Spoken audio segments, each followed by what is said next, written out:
Hello YouTube and welcome to my Arrow episode 11 review. This episode is titled Midnight City, and it was a really good city. It was really good episode.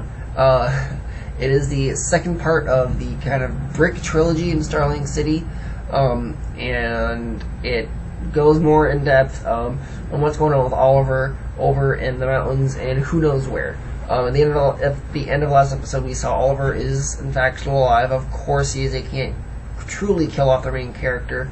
You can't do that. It does not work.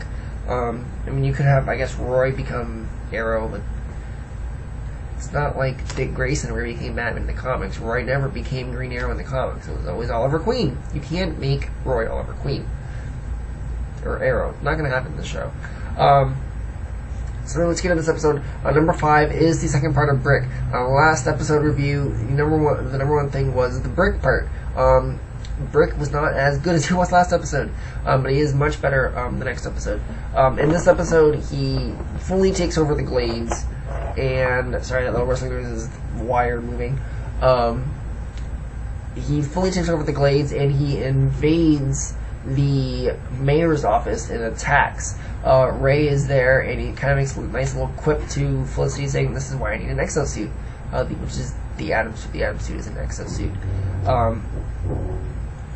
Just to see Brick, the story of a lot move forward, it was nice.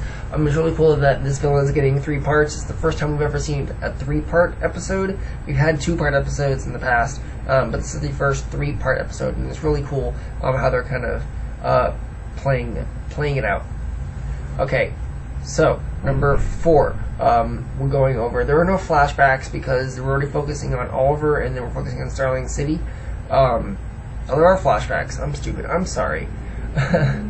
Maseo kills 3 League of Assassin members. League of Assassins, right? League of Assassins, yes. League of Shadows is the Nolan movies. League of Assassins find out where Maseo is and where he's keeping Oliver. We later learn that Raish does know that Oliver's still alive, and we find out why he doesn't go out and kill him.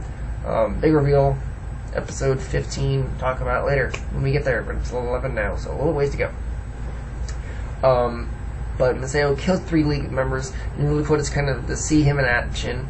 And we do learn that Tatsu is the one who healed Oliver in this episode.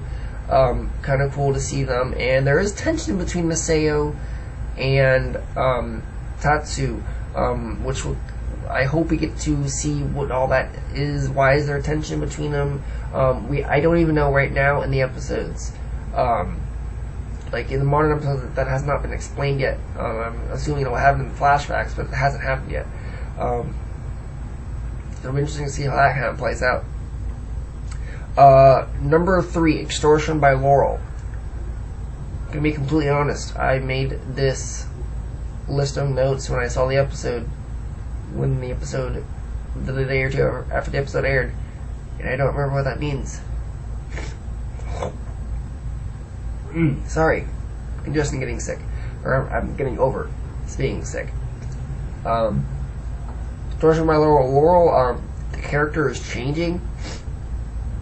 She is not the Laurel we knew in season 1 anymore, and I don't like it.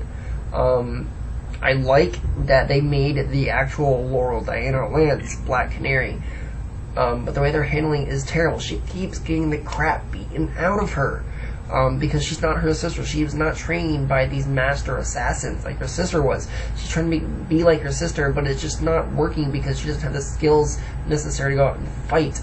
Hopefully when Oliver comes back to Starling City, he trains her, and we haven't seen that yet in the episodes. Hopefully someone trains this woman so she's not being beat to a pulp every episode, or she just stops being the Canary. It's ridiculous. I don't like it. I don't like what they're doing with Laurel right now.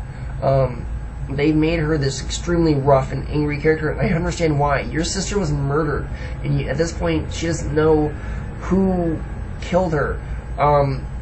And you're mad, you want to find out, and you're just taking the anger out on becoming the Canary and doing everything else for your job. I understand that, but it can be handled better in this show. I feel like they could just handle this character a lot better than they are in this season.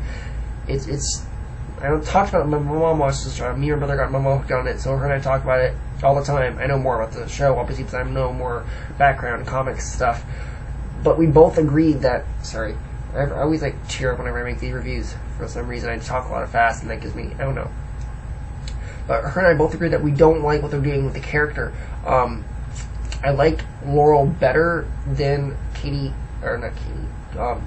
Lolz's character, Sarah.